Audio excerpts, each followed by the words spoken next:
하나님 말씀은 에스겔 24장입니다. 에스겔 24장 19절 말씀부터 말씀 보겠습니다. 하나님께서 그 15절에 에스겔에게 말씀해 주셨어요. 16절 한번 읽어보시겠어요? 인자야 보아라, 내가 네 눈에 소중한 것을 한 번 쳐서 네게서 빼앗을 것이니 너는 통곡하거나 울거나 눈물을 흘리지 마라.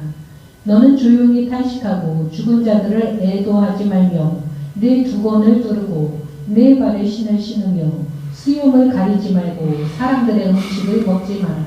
네. 하나님께서 에스겔에게 말씀해 주셨어요.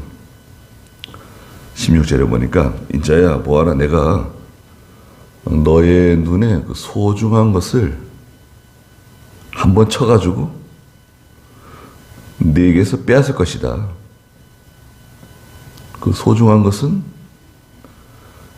에스겔에게 그 아내였습니다. 아내. 선지자의 아내예요. 하나님께서 에스겔 선지자의 아내를 데려가시겠다고, 죽이시겠다고 미리 알려주셨어요. 그런데 너는 통곡하거나 울거나 눈물 흘리지 말라고 그러시고 17절에 너는 조용히 탄식해라. 소리 내지 말고 눈물 흘리거나 그러지 말고 그냥 조용히 탄식해라. 죽은 자들을 애도하지 말고 머리에 뭐 두건을 두르거나 그 사람이 죽게 되면 두건을 두르는가 봐요. 우리나라는 이제 돌아가시면 상복을 입잖아요. 상복. 원래는 그 상복을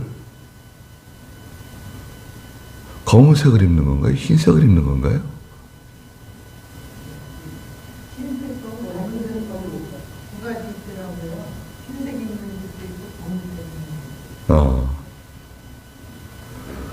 근데 예전에는 그 배옷 입었잖아요. 배옷, 그죠? 삼배옷. 그리고 원래는 흰색을 입어야 된대요. 근데 일본 사람들이 흰색을 입지 못하게 하고 검은색을 입게 했대요. 근데 원래는 흰색이라네요. 여튼간에 머리에 뭐 두건을 두르지도 말고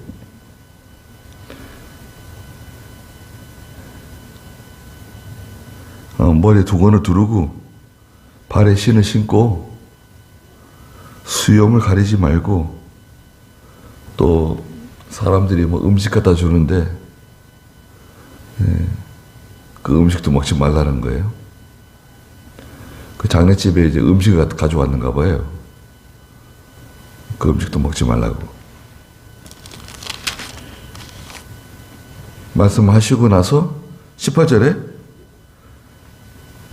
아침에 에스겔이 백성들 앞에 나가서 하나님의 말씀을 전해줬어요. 하나님이 내게 이렇게 말씀하셨다 전해줬는데 그날 저녁에 에스겔의 아내가 죽었어요. 선지자 아내가 세상을 떠났어요. 그러니까 에스겔이 그 다음날 하나님이 명령하신 그대로 행한 거예요. 그러니까 백성들이 19절에 에스겔에게 나와가지고 아니 당신이 이렇게 하는 것이 우리에게 무엇을 의미하는 것인지 알려주십시오. 알려달라는 거예요. 도대체 이렇게 하는 이유가 뭐냐? 왜 하나님께서 당신한테 이렇게 하라 그러시는 거냐? 물어보는 거예요. 백성들이 궁금하잖아요. 아니 왜 하나님이 선지자의 아내를 갑자기 데려가시고 또 사람이 죽었는데 왜 보통 일반적으로 우리가 장례를 치르는 것처럼 장례를 치르지 않고 뭐 이렇게 쓸쓸하게 장례를 치르고, 예. 참 쓸쓸하게 장례 치르는 게 참 안 됐어요. 저도 오늘 아침에 들었는데 우리 여기 할아버지 계시잖아요. 그게 무슨 빌라예요? 할아버지 사시는 그 건물이 뭐 이름이 뭔가요? 늘 할머니 손잡고 다녔었잖아요, 예전에 여기. 그 할머니가 먼저 돌아가셨잖아요. 우리 교회 지을 때쯤 돌아가시고 우리가 교회 좀 나오시라 그래가지고 교회도 한번 나오신 적이 있었죠. 근데 볼 때마다 제가 교회 꼭 나오시라고 좀, 예. 매일같이 이제 저 용인에 나가서 이제 그 무료급식 써가서 그 무료급식 써가지고 이제 그 식사하시고 오세요. 가면 이제 늘 만나는 사람들 만나고 이제 그러시는 것 같아요. 근데 갑자기 돌아가신 거 아니에요? 돌아가셔가지고 좀 늦게 발견해가지고 좀 이렇게 시신이 좀 상한 것 같아요. 예. 그 연세 드시면요, 잘 드셔야 됩니다. 뭘 많이 먹는 것보다도 연세에 드시면 그 단백질 같은 거 있잖아요. 고기를 드셔야 돼요. 생선, 뭐 소고기, 돼지고기 이런 거를 조금씩 늘 드셔야 돼요. 단백질 꼭 드셔야 됩니다. 고기 드셔야 돼요. 아침에도 뭐 삼겹살 같은 거 한두 점씩 구워 드시는 거 이렇게 프라이팬에다가 계란도 이렇게 프라이드 해 먹고, 그 영양 보충을 꼭 잘 하셔야 돼요. 근데 혼자 계시니까 남자들은 혼자 지내면 잘 챙겨 먹지 않고 늘 이렇게 음식 만드는 거 좋아하고 이러면 괜찮은데 혼자 있게 되면 그런 거 잘 하지 않게 되고 귀찮고 뭐 설거지도 해야 되고 귀찮고 그래가지고 제대로 챙겨 먹지 않고 하루 한 끼 용인 시내 가가지고 무료 급식소에서 주는 거 그거 얻어먹고 그렇게 해가지고 영양이 아무래도 영양실조로 돌아가신 것 같아요. 영양실조가 오면 주무시다가 못 일어날 수 있어요. 노인들이. 네. 그렇게 돌아가시는 거예요. 건강하게 잘 다니셨는데 좀 안타까워요. 고독사라 해요, 고독사. 이제 앞으로는 고독사로 돌아가시는 분이 굉장히 많아질 거예요. 지금도 우리가 잘 몰라서 그러는데요. 우리나라에 고독사로 돌아가시는 분들이 엄청나게 많습니다. 혼자서 쓸쓸하게 돌아가시는 거예요. 자녀들이 있어도 뭐 제대로 연락이 안 되잖아요. 뭐 주무시다 돌아가시는데 뭐 어떻게 연락할 수도 없고 또 자녀들이 늘 이렇게 가까이서 챙겨보고 전화도 자꾸 하고 이러면 괜찮은데 그러지 않고 그 자녀가 없거나 자녀가 많지 않으면 고독사 할 가능성이 많아져요. 예. 또 할머니들은 서로서로 좀 챙기는 게 좀 있는 것 같아요. 할머니들은 서로서로 이렇게 챙기기도 하고 들여다보기도 하고 그런데 이제 남자 할아버지들은 좀 그런 게 좀 없을 수가 있어요. 기분 나빠하고 자존심 상한다 생각하고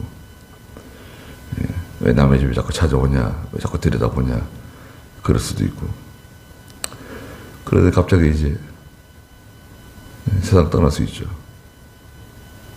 별거 없어요. 세상 떠나도 뭐 여기 선지자의 아내가 갑자기 세상을 떠났어요.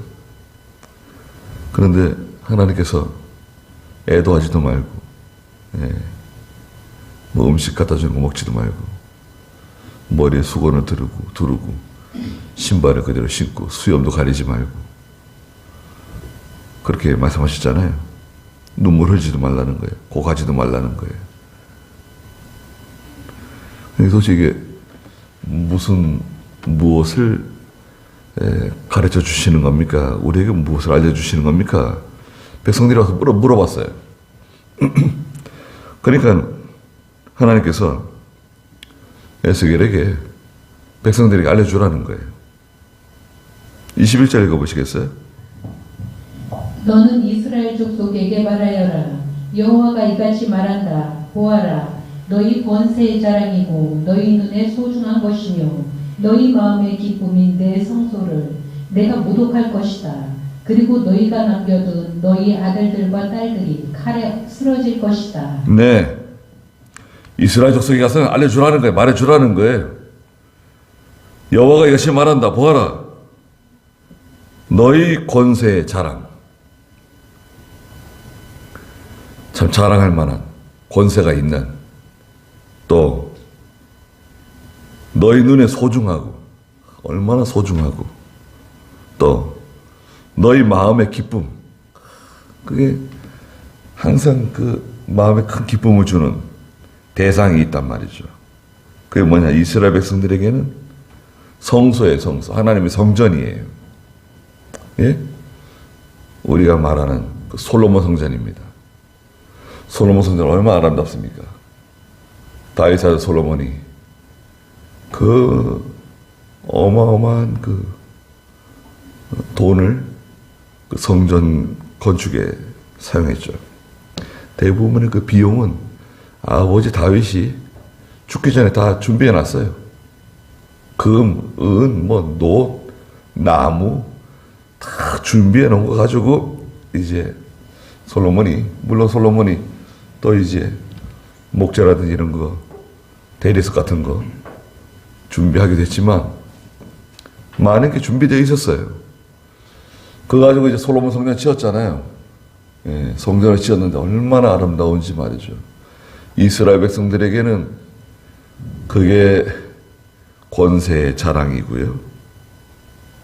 예, 큰 소망이고 기쁨이고 얼마나 좋은지 몰라요. 하나님의 성전 그렇게 아름다운데 하나님께서 그것을 내가 모독하겠다는 거예요. 아니, 하나님께서 하나님의 성소를 모독하신다? 예. 하나님께서 그 성전 허물어 버리시겠다는 거예요. 부셔버리겠다는 거예요. 에스겔에게는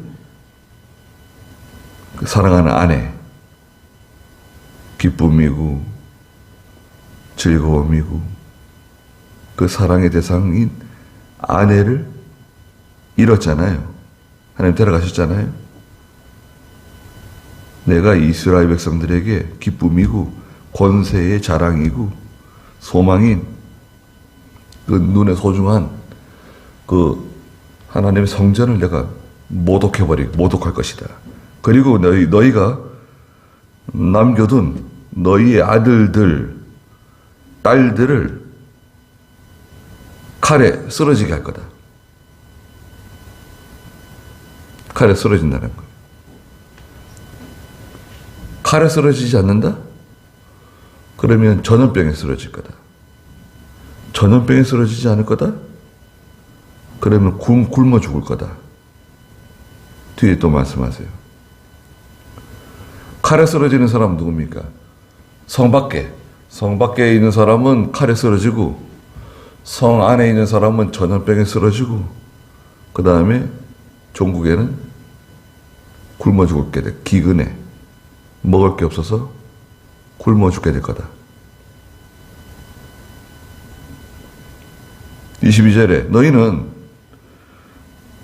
내가 했던 것처럼 하게 될 거다. 에스겔이 백성들에게 말해주는 거예요. 너희는 내가 했던 것처럼 하게 될 거야. 어떻게 해?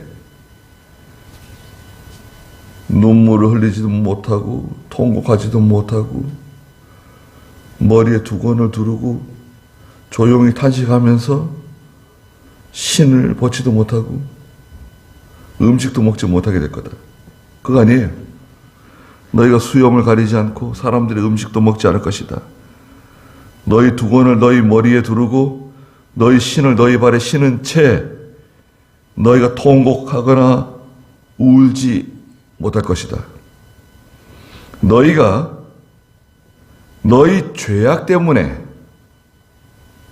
쇠하게 되고 서로 바라보며 탄식할 것이다.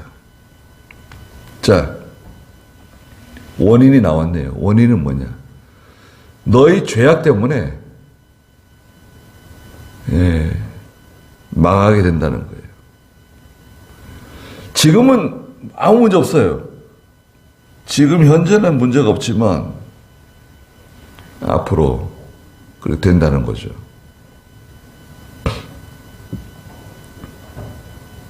너희 죄악 때문에 쇠약해지고 서로 바라보며 단식한다는 거예요.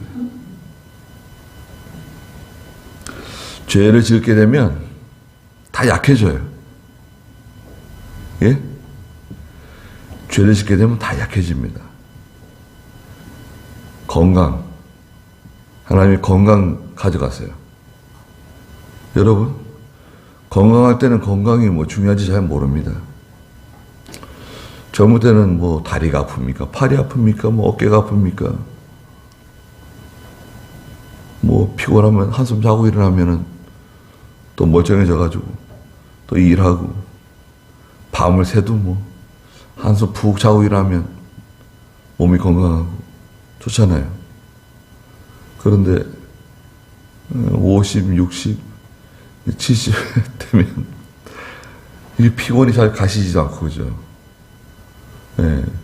자꾸 다리가 아프고 무릎이 아프고 발목이 아프고 손목이 아프고 어깨가 아프고 뭐 잠만 좀 잘못 자면 그냥 온몸이 뻐근하고 눈이 자꾸 침침해지는 것 같고 예. 또 뭐 음식이라도 제때 먹지 않으면 머리가 어지러지라고 말이죠. 팽 돌고 예. 진이 쭉 빠지고 그러잖아요. 예. 금방 들은 거 자꾸 잊어버리고 예. 그거 다 정상입니다. 여러분 다 정상이에요. 다 그렇게 되는 겁니다. 그리고요 한 65세 70세 되면 종합검사 같은 거 하시면 안 돼요. 아니 왜 종합검사 해야 되는 거 아닌가? 종합검사 뭐 해도 되는데 해도 뭐 잘못하는 건 아닙니다. 근데 큰 의미가 없어요. 한 70 되면 한 70쯤 되시잖아요. 우리 몸의 세포 가운데 암이 다 있어요. 암이 다 발견돼요. 치매도 다 발견됩니다. 다 발견해요. 그럼 뭐 수술을 할 거예요? 뭐 어떻게 할 거예요? 그때는 안 돼요. 수술하시면 안 돼요. 수술하시지 마시고 그때 다 생기는 거예요. 다 있는 거예요. 종합검사하면 다 발견돼요. 그러니까 그 상태에서 건강을 잘 유지하고 우리 몸이 늙어지잖아요. 그럼 암세포도 늙어요. 세포가 늙어요. 암도 빨리 자라지 못해요. 예. 그냥 가지고 가는 거예요. 친구처럼 같이 가는 거예요. 그냥 같이 가는 급성 아니고 급성 말기 아니면 그냥 가는 거예요. 가고 맛있는 거 드시고 너무 짜고 맵고 이런 거 드시지 않고 잘 건강 관리하시면서 지내시는 거예요. 그럼 이제 100살도 가고 110살도 갈 수 있어요. 암세포도 있고 치매도 다 있고 다 있는 거예요. 조금씩 진행되는 거기 때문에 관리를 잘 하셔야 돼요. 관리. 이제 병원에서 주는 약 드시고 예. 치매약도 드시고 뭐 골다공증 약도 드시고 약 드시면서 또 운동도 하고 또 교회 와서 하나님 잘 섬기고 기도하고 그렇게 사시는 거예요. 즐겁게. 예. 머리 복잡하게 신경 쓰지 말고. 신경 쓰는 게 힘든 겁니다. 신경 쓰면 병나요. 하나님께 다 맡기고. 근데 문제는 뭐냐? 이 죄를 짓는 게 뭐예요, 죄. 예. 죄는 욕심 때문에 죄를 지어요, 보통. 욕심. 뭐 자꾸 거기 집착하고 그것을 자기 것을 만들려고 그러고 그것을 하려고 그러고 거기 가려고 그러고 그걸 먹으려고 그러고 이 욕심 때문에 죄를 짓게 돼요. 욕심이 잉태한 적 뭐가 몰랐죠? 죄를 낳는 거예요. 죄가 자라면 장성하면 사망을 낳고 이 욕심, 무력과 정력과 사욕, 이 욕심이 이 육체가 욕심이잖아요. 부패성. 우리 육체가 부패성이에요. 욕심 덩어리예요. 무력과 사욕과 정욕이에요. 이걸 가만히 내버려 두면 죄를 짓게 돼요. 죄를 짓지 않도록 하고 절제하고 욕심을 버려라. 글쎄 욕심을 버리는 게 쉽지 않아요. 예. 욕심을 버리려면요. 고생을 많이 한 사람은 욕심 버릴 수 있어요. 고생을 많이 하고 고난을 많이 당하고 큰 병에 걸려가지고 병에 걸려가지고 시름시름 앓거나 병원에 누워있거나 그런 사람은 욕심 없습니다. 예. 여러분 생각해 보세요. 내가 병원에 지금 누워있다고 생각해 보세요. 예. 처음에는 병원에 있으면 이 사람 저 사람 찾아오기도 하고 얼마나 아프냐 그러고 언제 퇴원하냐 그러고 와서 들여다보잖아요.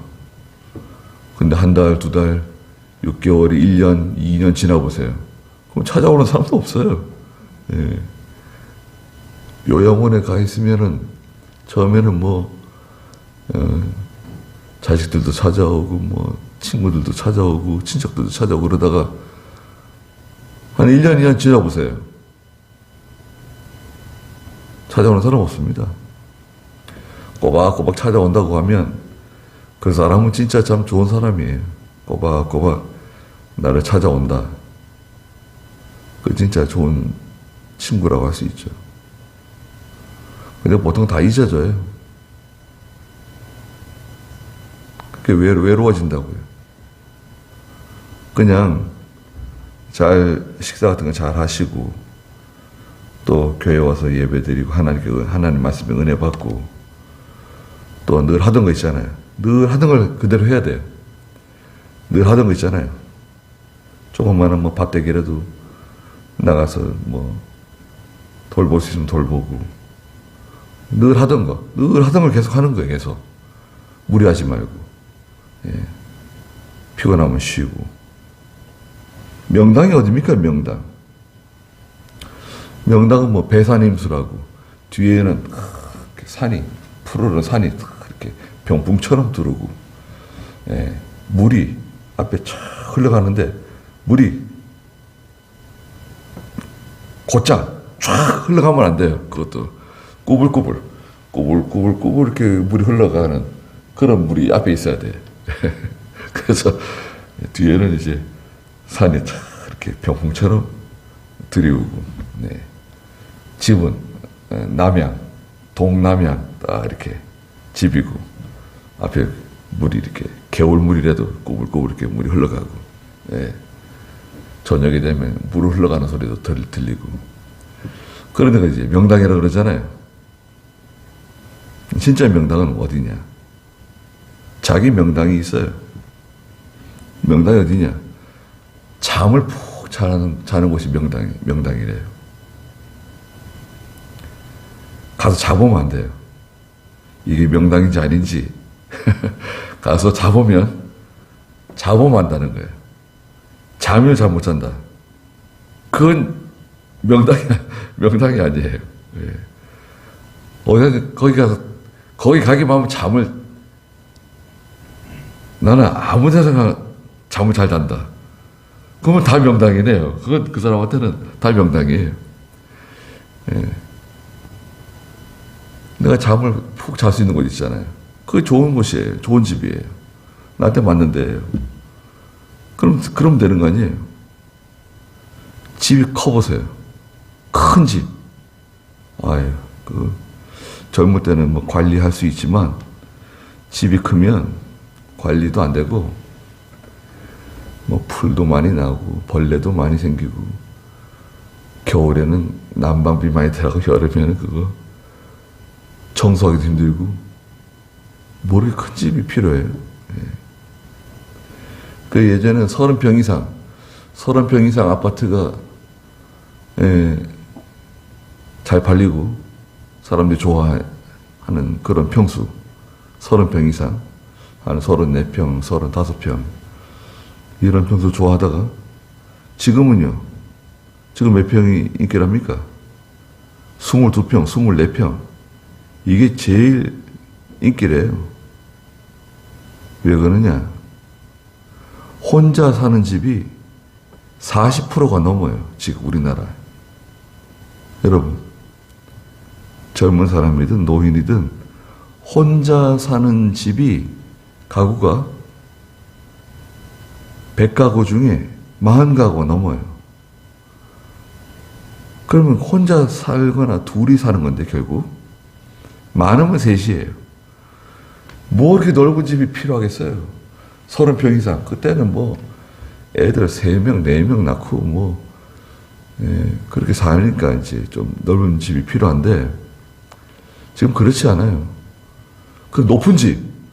예전에 높은 집이 인기였잖아요. 뭐 15층, 20층, 뭐 30층, 35층. 높은 데 올라가려고 그래요, 한국 사람들은.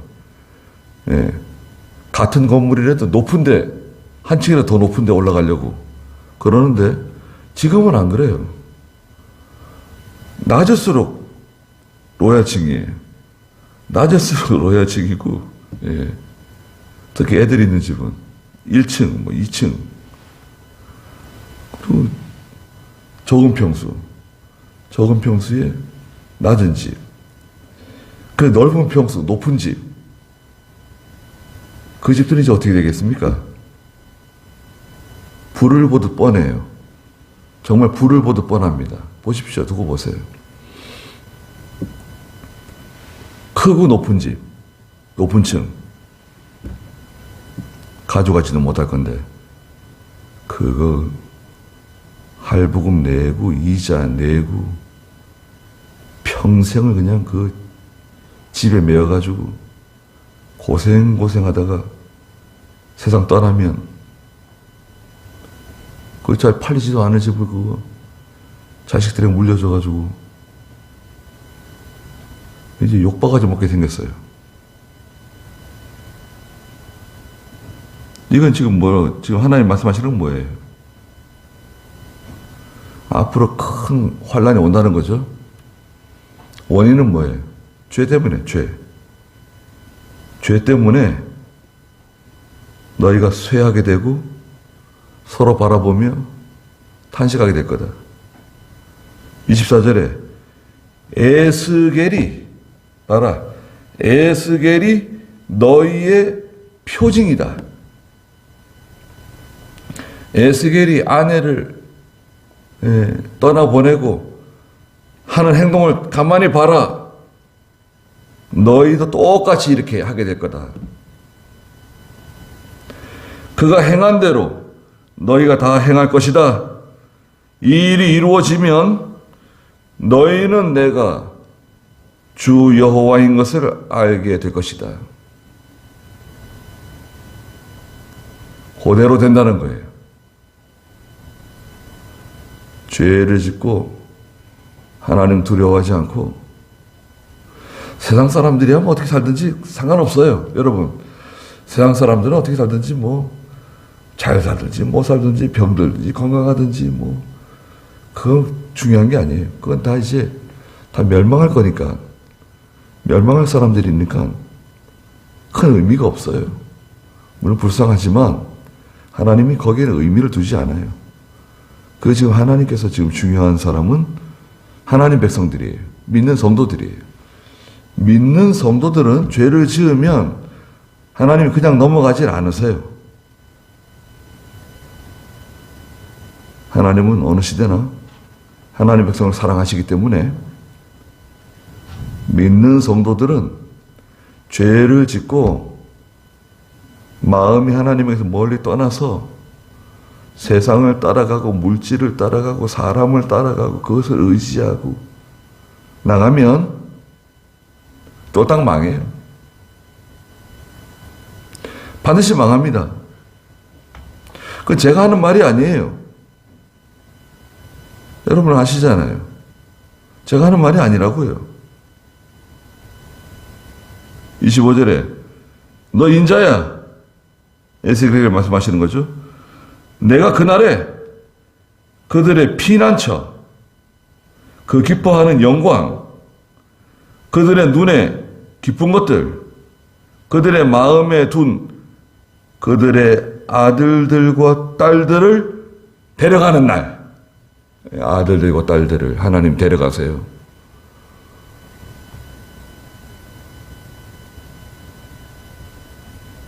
그 아들들과 딸들이 세상 따르면 부모 심정이 어떻겠어요?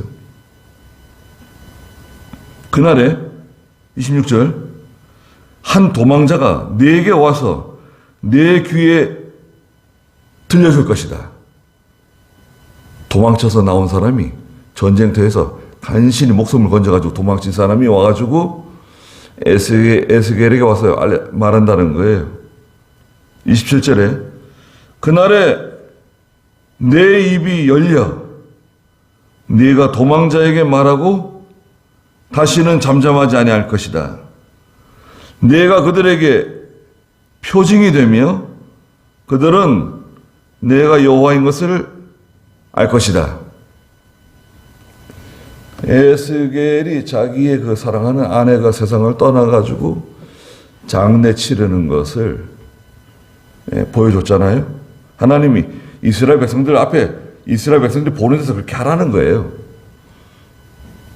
선지자 아내가 죽었으니까 다들 놀래가지고 다 유심히 바라볼 거 아니에요. 선지자가 어떻게 하는가. 그대로 너희가 하게 될 거다. 너희들의 아들들을 잃어버리고 딸들을 잃어버리고 이렇게 비통한 일을 겪게 될 거다. 그걸 미리 알려주신 거예요. 그리고 역사적으로 그대로 이루어지죠. 이루어져가지고 유다가 멸망하게 됩니다. 그대로 이루어지는 거예요. 또 앞으로 예수님 재림하실 때가 되면 다 이루어진다 그랬잖아요. 마태복음 24장에 다 이루어지고 있는 거예요 지금. 거기까지 하죠.